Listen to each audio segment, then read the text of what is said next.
Tobin Bronze was one of the most handsome horses ever to race in Australia, and he had the ability to match. He won 24 races in Australia, but it's the last of these wins, his second Cox Plate, that his trainer Graham Hegney and jockey Jim Johnson remember with great admiration. Well, to be honest, you're a man that they say you shouldn't cry, but there was tears in my eyes, and women came round crying, could I have a little bit of tail, could I have a little bit of hair? I think Bill Collins, I don't know whether he's still of the same opinion, but Bill always said it was the greatest ovation he'd ever heard in Australian racing. It was absolutely fantastic. It's very hard to explain just how I felt. I was just elated, you know, because the horses won, the crowd's going wild, you know. But back to when it all began. We used to bake all our own in those days, and Kevin Keller was apprentice to me at the time. I think Kevin was first ever ride him. And he always had that little bit of class about him, how to explain it is hard, but he just stood out above the other yearlings at the time, you know. Tobin Bronze proved to be a good class juvenile, winning 4 of his 7 starts. The best staying 3-year-old in the spring of '65, he really came of age in the autumn of '66, winning the Blamey Stakes at Weight for Age. Well, he was a trainer's dream, like he was an ideal horse to handle him. You could take him anywhere and he never ever got upset. The only thing that used to worry a little bit, he was a very, very free sweater. But he was such a placid horse to do anything with. In the spring of '66, Tobin Bronze won 6 successive Weight for Age races, including his first Cox Plate. In between that amazing sequence of wins, he started the shortest price favourite in the Caulfield Cup since the mighty Tulloch. Tobin Bronze has started a hot favourite for the Caulfield Cup, but in a roughhouse race, punters lose more than $1 million when Tobin Bronze, 11-8, finishes 6th. Galilee wins from Garlic Crest. That was the year that he pulled very hard in the Caulfield Cup with me, and he pulled himself out of business, and very, very disappointing. Tobin Bronze then carried his outstanding Weight for Age form into the autumn, winning 3 more Weight for Age races before heading to Sydney. It was a great effort in 2 ways. On the Wednesday before the Doncaster Handicap, he got colic. And we worked hard all Wednesday afternoon, Wednesday night. We cured him and he got 100%. Never called the vet in, we did it ourselves. And he worked Thursday morning. I just worked him like an ordinary horse, and he came through with flying colours. And I had my son and young Frankie Ryan that went to America with him. We were sitting in the stand together, and I said, coming to the turn, he can't win because he'll run the place. I think he stood a horse called Cavachon, which turned out a real good mile horse, 6 lengths from the turn at Randwick, and 2 stone in weight, and got up and beat him on the post. It was a marvellous effort.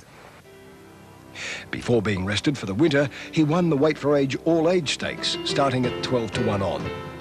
As if to prove his greatness yet again, Tobin Bronze climbed another mountain while preparing for his 5-year-old spring campaign.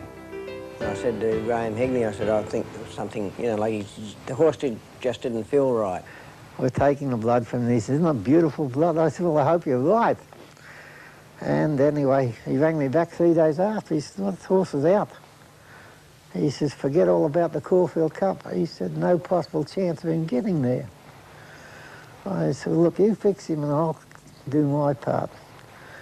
So anyway, he was lacking iron, other little details. And anyway, Greg started to work on him, and I worked on him, and we got him going, and I could see him coming back pretty quickly.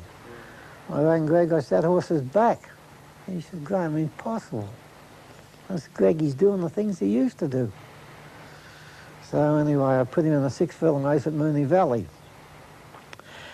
And nobody came to see him at Moonee Valley. I think the Browns thought he was, you know, sort of too sick a horse to be racing, and gave me the benefit of the doubt and let me do what I want to do. And Greg Morrison came to the race that day, which he very seldom does. And coming to the turn, Jimmy went to Sydney. Jimmy didn't think he was well, and Jeff Lane rode him. Coming to the turn, he's running third, and I said to Frankie, well, here's my reputation.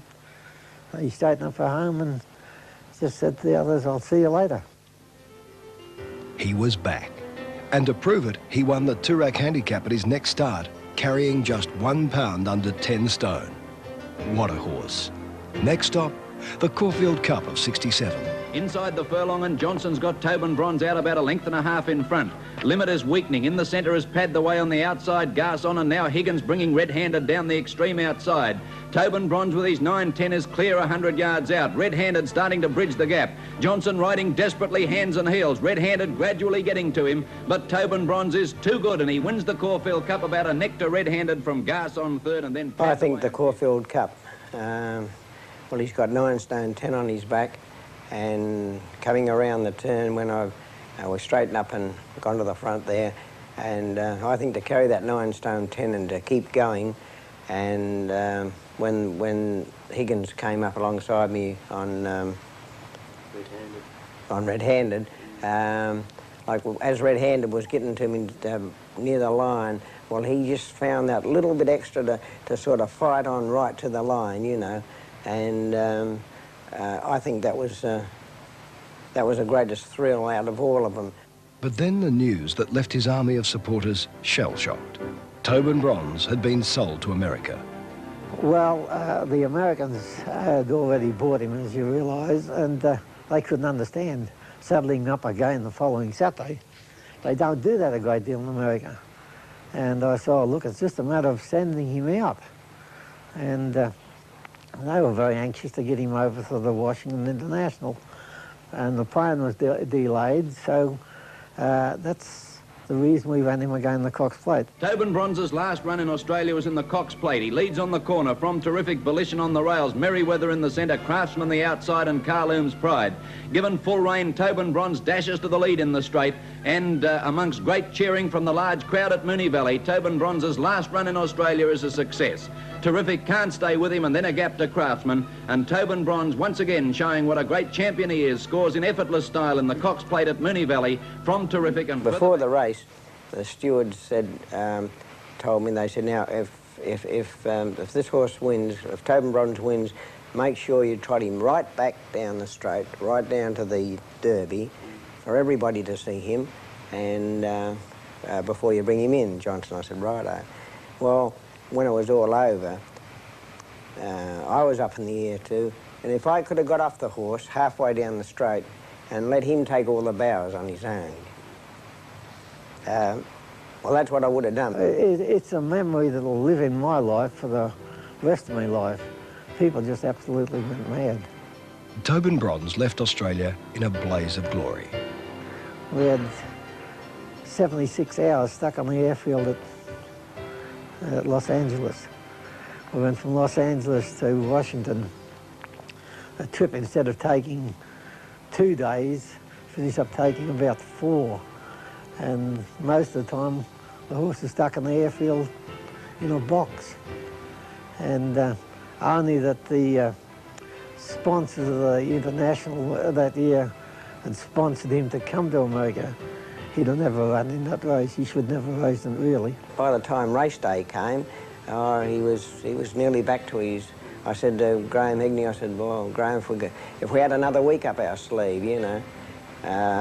Anyway, as it was, he still should have won. We got badly interfered with half a mile from home, and if that hadn't have happened, he would have won. Although he won several races in the United States before being retired to stud, Tobin Bronze never recaptured his brilliant Australian form.